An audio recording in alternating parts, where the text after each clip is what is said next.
तो जब आप लोग कैलकुलेशन कर लेते हैं, आप जैसे लोग जो और भी इस तरह के लोग हैं, अब तो फिर क्यों नहीं इस तरह की जो आपदाएं होती है वो उसको रोकने में इसका इस्तेमाल किया जाता है? आप रोकेंगे कैसे? महाभारत से पहले पता था कि महाभारत होगा। युगों युगों से सारी चीजें लिखी हुई हैं, रामायण लिखा हुआ पहले से है। ब्रह्मा जी ने सबसे पहले प्रतिपादित कर दिया था पूरा रामायण, पूरा महाभारत।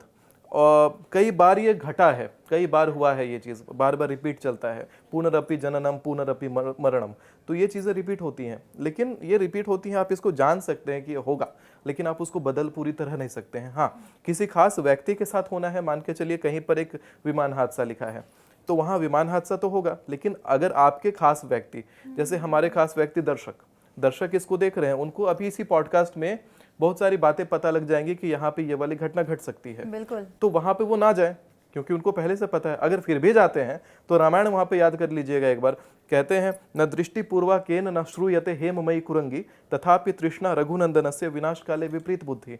तो जिसका विनाश होना होगा, वो जानने के बाद भी अगर वहां पहुंच जाए तो विपरीत बुद्धि है उसकी। अच्छा, बहुत बार ऐसा भी होता होगा सुमिताचार्य जी की प्रिडिक्शन गलत साबित होते होंगे। हाँ। कैलकुलेशन गलत, क्योंकि कैलकुलेशन है, जैसा कि आपने बताया। तो फिर कैसे ट्रोलर्स को हैंडल करते हैं, फिर कैसे अपने आप को समझाते हैं? देखिए, मैं ना कभी देखता ही नहीं कि कौन क्या लिख रहा है। अब हम ये चाहेंगे कि आप जो हमारे पॉडकास्ट देख रहे हैं दर्शक हैं, उनको कुछ ऐसा बताइए कि वो बहुत आसानी से अपने जीवन को थोड़ा बेहतर बना पाएं, छोटी छोटी चीज़ों के जरिए। बस मैं वो बता देता हूँ। आप अभी ना एक 12 सितंबर से 10 अक्टूबर के बीच में कुछ एक अवधि का एक बात रह गया। हाँ, वो बता दीजिए। कि मैं ना 12 सितंबर से 10 अक्टूबर के बीच में जनता को बहुत भारी मात्रा में स्थानांतरित होता हुआ देख रहा हूँ। जन पलायन भारी मात्रा में योग है। यानी सोचिए कि कितना बड़ा उपद्रव मच रहा होगा कि लोग अपने घरों को छोड़ करके कहीं और शिफ्ट होंगे। किस एरिया में देख रहे हैं आप पर्टिकुलरली? ये भारत के अंदर देख रहा हूँ। एग्जैक्ट मैंने क्षेत्र नहीं निकाला, लेकिन बहुत भारी, कैसे कश्मीर में हुआ था, तो उस प्रकार से एक बहुत बड़ा मात्रा में जन पलायन का योग मुझे दिखाई पड़ रहा है। इसी बीच में मैं भूकंप आता हुआ देख रहा हूँ भारत के अंदर, भारत के ईस्टर्न प्रांतों में और नॉर्दर्न प्रांत में, मतलब जो नॉर्थ इंडिया है, यहाँ पर बहुत भारी भूकंप आएगा 12 सितंबर से 10 अक्टूबर 2026 के बीच में। बहुत भारी नुकसान नहीं है, भूकंप भारी होगा लेकिन नुकसान ज़्यादा नहीं है। उड़ीसा और आंध्र प्रदेश के क्षेत्र में धार्मिक दंगा है और सत्ता पलट जैसा योग है। हो सकता है वहाँ पर कुछ बड़े नेताओं का सत्ता पलट होगा।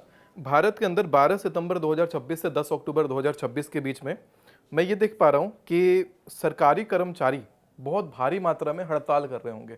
कुछ बड़ा कोई सुप्रीम कोर्ट की तरफ से या किसी कारण से कोई एक बड़ा पक्ष पे कोई फैसला आएगा जिसपे कर्मचारियों के द्वारा भारी हड़ताल होगा, विद्रोह होता हुआ दिखाई पड़ेगा। और उड़ीसा आंध्र प्रदेश के क्षेत्र में 12 सितंबर 2026 से 10 अक्टूबर 2026 के बीच में किसी प्रकार का नेता से संबंधित सत्ता पलट जैसा योग है। वहां पर धार्मिक दंगा, हिंसा होता हुआ दिखाई पड़ता है। 11 अक्टूबर 2026 से 9 नवंबर 2026 के बीच में फिर से अपनी फ्लाइट टिकटें कैंसिल करवा दें। लोगों को व्हाट्सएप ग्रुप में इन्फॉर्म करें कि अपने प्लेन्स में ट्रेवल ना करें। इस समय में बहुत सारे विमान हादसा का योग है, मतलब आप हर दूसरे दिन कोई ना कोई विमान हादसाग्रस्त होता हुआ देखने वाले हैं। इसी बीच में चीन के आसपास 11 अक्टूबर से 9 नवंबर 2026 के बीच में चीन के क्षेत्र में इंटरनेट बैन रहेगा। वहां पर दंगा हो रहा होगा, वहां विस्फोट हो रहा होगा, जिसको वहां की सरकार नहीं चाहेगी दुनिया में जाए, तो वहां पे इंटरनेट बैन करवा देगी। ये बड़ा न्यूज़ है, क्योंकि चीन में तो सब कुछ बहुत ही ज्यादा कंट्रोल्ड होता है। हाँ, 11 अक्टूबर 2026 से 9 नवंबर 2026 के बीच में बंगाल के अंदर सेना दिखाई पड़ रही है। बंगाल के क्षेत्र में सेना एक्टिव होती हुई दिखाई पड़ रही है। थोड़ा पाकिस्तान के बारे में बताइए ना। पाकिस्तान इधर से बहुत चौधरी बना है जब से। 11 अक्टूबर से 9 नवंबर में ना दिल्ली में बहुत बड़ा उपद्रव दिखाई पड़ रहा है। अच्छा। हाँ, 2026 के 11 अक्टूबर 2026 से 9 नवंबर 2026 के बीच में। अब रही बात पाकिस्तान का, बताइए। देखिए, पाकिस्तान को मैं कैसे देखता हूँ कि मैं ना अखंड भारत का हिस्सा देखता हूँ पाकिस्तान को, और अखंड भारत में पाकिस्तान को लाने के लिए मैंने खुद से कुछ मुहिम चलाई हैं, जैसे कि गौ रक्षा और गौभक्ति।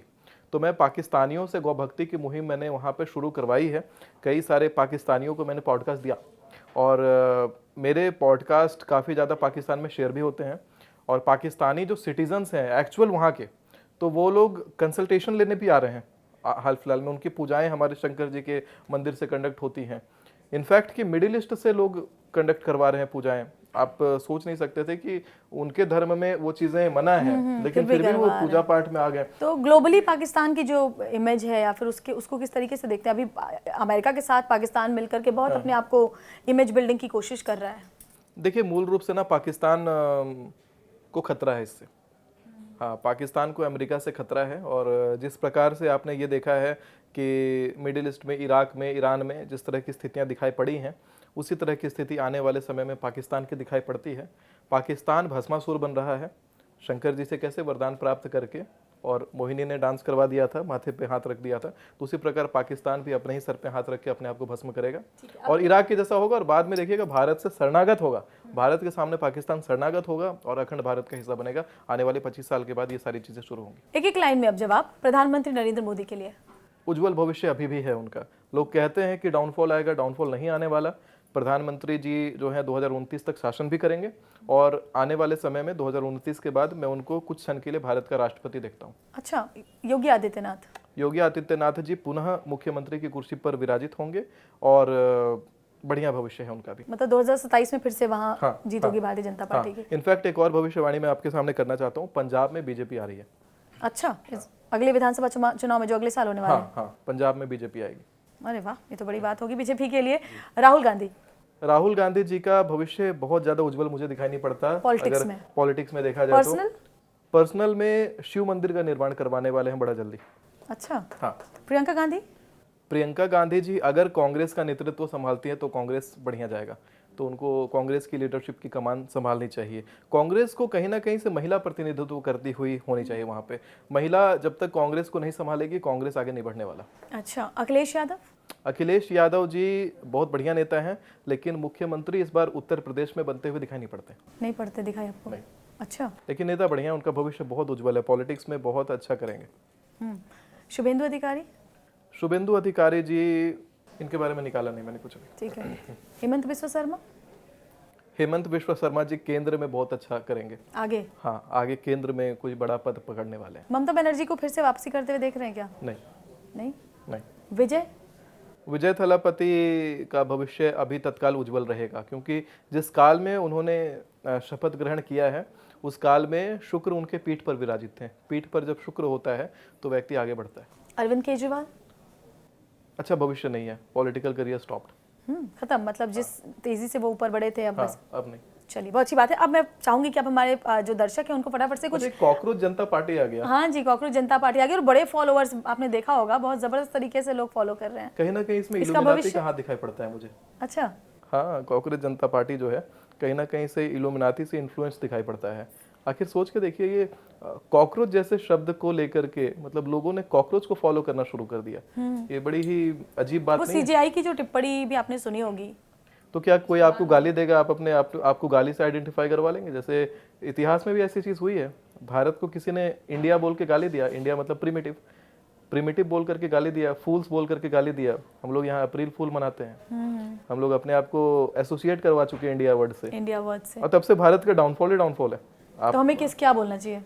तो मुझे पार्टी बहुत ग्रेट नहीं दिखाई पड़ती, लेकिन ये जरूर दिखाई पड़ता है कि उपद्रव बहुत मचाएगा। मतलब ये जो एस्पेक्ट है पार्टी का, ये सब उपद्रव का बहुत बड़ा कारण बनेगा। तो इन्फ्लुएंस देखते हैं आप उसका आगे? हाँ, इन्फ्लुएंस रहेगा, क्योंकि जेनजिस के ऊपर इन्फ्लुएंस जरूर रहेगा इस पार्टी का। कहते हैं कि बच्चों का भविष्य पलने में दिख जाता है, तो पलने में तो ये दिखाई पड़ रहा है कि काफी ज्यादा तीव्रता से आगे बढ़ा है। लेकिन अभी और भी जेनजीज अभी बहुत सारी पार्टीज नई निर्माण करेंगे, क्योंकि भारत में आने वाले समय में राजतंत्र दिखाई पड़ता है। भारत में आने वाले समय में ये डेमोक्रेसी का कोलैप्स दिखाई पड़ता है। अच्छा। तो भारत में डेमोक्रेसी का कोलैप्स बड़ी बात कह रहे हैं आप, इस पे सवाल उठाएंगे लोग? सवाल उठाइए। 25 साल, 5 सत्र और डेमोक्रेटिक चुनाव भारत में, उसके बाद डेमोक्रेसी कोलैप्स है। राजतंत्र, क्योंकि राजतंत्र ही, इतिहास गवाह है कि भारत में केवल राजतंत्र चला है, राजाओं ने शासन किया, और जब तक राजाओं ने शासन किया भारत का एक कतरा जमीन नहीं निकला हाथ से। जब से भारत में ये प्रजातंत्र आया है तब से जमीनें टूटी हैं। पहला तो पाकिस्तान, आधा भारत कट गया, बांग्लादेश भारत का हिस्सा कट गया, नेपाल कटा, उधर आपका तिब्बत कटा, उधर आपका पीओके कट गया। कोई एक छोटा जमीन का टुकड़ा कभी जुड़ा हो तो बताइए? लेकिन राजतंत्र था तो जमीनें जुड़ती थी, ईरान इराक तक शासन हुआ करता था भारतीय तो फिर से वो देख रहे हैं आप? फिर से वो सारी चीजें शुरू होंगी। अच्छा, डेमोग्राफी चेंज बहुत सारे स्टेट्स में देख रहे हैं, उसको कैसे देखते हैं? डेमोग्राफी चेंज, देखिए डेमोग्राफी चेंज का ही विषय है, और ये जो चीज़ है समय कालांतर के साथ में जैसे जैसे ग्रह अपने पीड़ित स्थान पे आते जाएंगे, वैसे वैसे उस स्टेट में, यानी उसके रिस्पेक्ट में जो स्टेट आते हैं, जैसे मंगल का दक्षिण दिशा है, तो मंगल जब जब उच्च के होंगे तो दक्षिण में विकास लाएंगे, मंगल जब जब नीच के होंगे तो दक्षिण में डाउनफॉल लाएंगे। इसी प्रकार शनि का पश्चिम है, तो शनि पीड़ित होंगे तो पश्चिम में डाउनफॉल होगा, शनि अच्छे होंगे तो पश्चिम में। तो उसी प्रकार जो ग्रह जिस भी स्थान में बैठे हैं उस हिसाब से डेमोग्राफी हमेशा बदलती रहेगी। ठीक है, एक आखिरी सवाल, जो हमारे दर्शक के पॉडकास्ट देख रहे हैं उनको एक सिंपल सी कोई रेमेडी ताकि वो अपनी जिंदगी को बेहतर बना पाए। पहले तो बृहस्पतिवार के दिन पोछा लगाना बंद करिए। एक बात बताता हूँ कि बृहस्पतिवार के दिन आप अपने घर के चौखट के दोनों तरफ थोड़ी थोड़ी हल्दी का छिड़काव करिए और हल्दी और गंगा जल का पेस्ट बनाइए मिला करके, और घर के मुख्य द्वार पर लिखिए इंद्र मंदिर। घर के अंदर जबरदस्त शांति आएगी और घर के अंदर वैभव और समृद्धि आने लग जाएगी। इंद्र मंदिर इस शब्द को अपने मुख्य दरवाजे के बीचों बीच लिखिए, और सबके घरों में मैं इंद्र मंदिर लिखा देखना चाहता हूँ।